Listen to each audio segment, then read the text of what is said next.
Hey guys, Ultramaximus back with another Transformers review. This time we're taking a look at another Bayformer.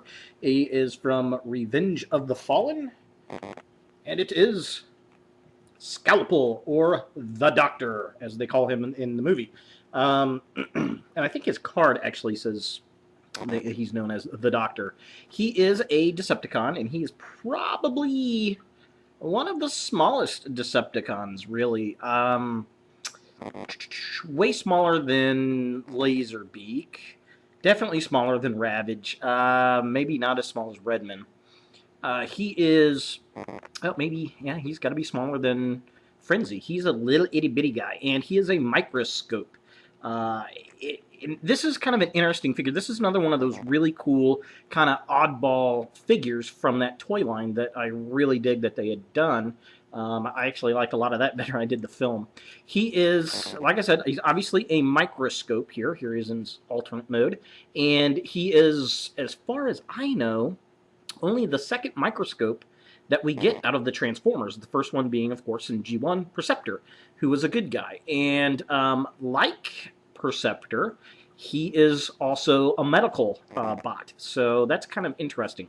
And in the movie, his role was basically to revive Megatron. He goes down with the team. The whole plot of the second film is to get the shard from the Allspark so they can rebuild Megatron. The Doctor goes down. Scalpel, he goes down with the team.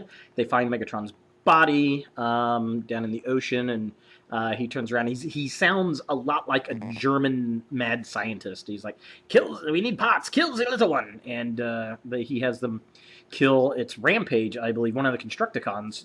They rip him apart for parts, but we see him later in the movie. Just really bad editing on that film.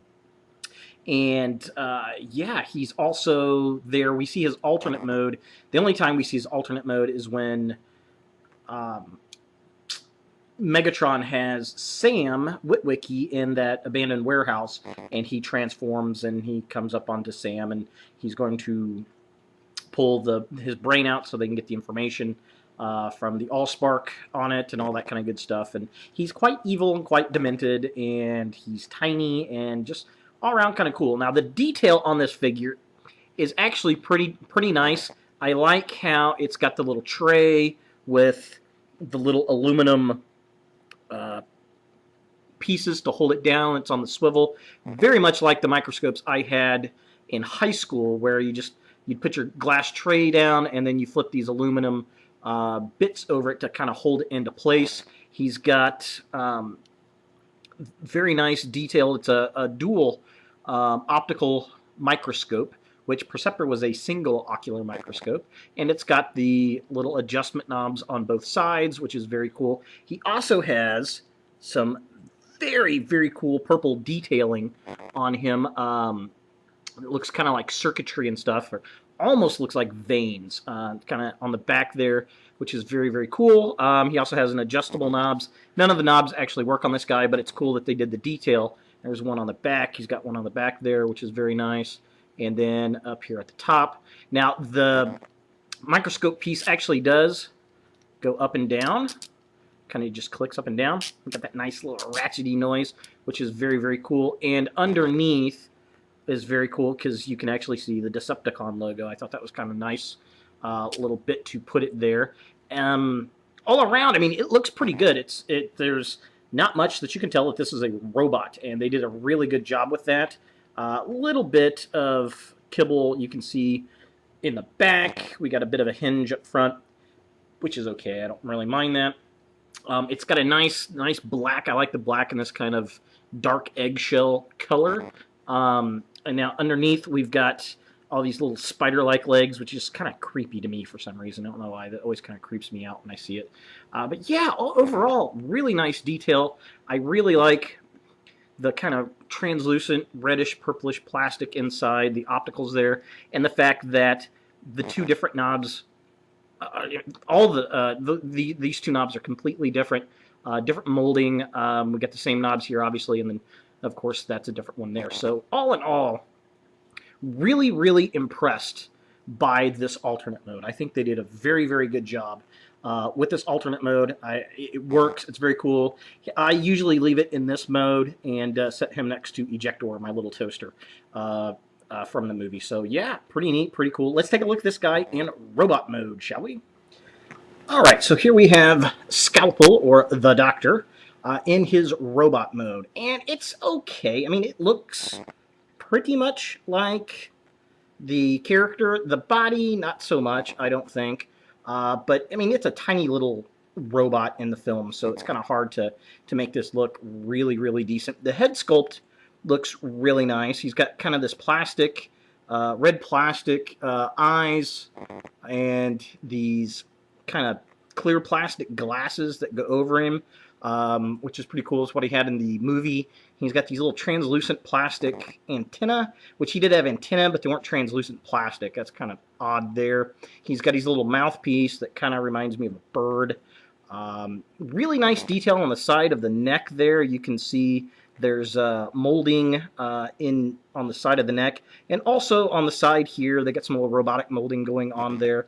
Now this piece down here doesn't stick together that well, and when you try to push it in, the ball joints pop off. And I don't know if that's this figure or just the figure in general. He's got these little, his tiny little plastic arms here. Again, I'm not sure what's up with the translucent plastic because they weren't in the film. And then, of course, he kind of has the rest. We've got some plastic molded spikes. They're kind of hard to see. You can kind of see them. There we go. And along the back. The back end of the figure is pretty black. It's got a huge butthole. Look at that. And the way it sits up under here, it's okay. And the legs don't come out all the way. We do have purple paint apps on there, and they're just kind of awkward to put in any kind of posable position. But it does actually, yeah, if I can create a flat enough surface here, it actually does sit very well. When it's I can't do it on my hand, but it actually stands up pretty well when you put it on the ground. Surprisingly, I was real shocked about that. So when it actually does sit, it actually does sit pretty well. So yeah, there. I mean, it does sit pretty decent. Surprisingly, I figured the thing would just collapse over. This is not my favorite pose that the thing is in. Again, I like the microscope. The one thing that does kind of stink is there's the Decepticon logo in the back there. I don't know why they didn't make it so that you could see that. I just kind of wish you could see the Decepticon logo a little bit better. His transformation is kind of annoying, and the biggest thing about it is when you do transform him, I'm just going to kind of flip this stuff down. It's the biggest thing is this piece right here. It does not seem like it's going to move. There's no hint there is any kind of hinge right here, but it does flip out that way. It doesn't feel like it's going to. You feel like you're going to break it. And the other thing is it actually spins, and there's nothing to indicate it's actually going to spin. And again, it feels kind of like you're going to break it when that happens. So that's kind of weird. But even in the instructions, when you read the instructions, you're kind of second guessing yourself on this figure. But it will work. So yeah, there it is. Scalpel in robot mode. Again, he sits in microscope mode on my shelf. I just like it a little bit better. It's an okay figure. I like that they actually made the figure. He is a little loose and goosey, sitting on all that stuff, but it's not too bad. It's a good attempt at a very, very small, very delicate little figure, and it's just kind of one of those oddball figures that I kind of like. So there he is, the Doctor. The Doctor! Kill the little one! Kills him! Kills him now!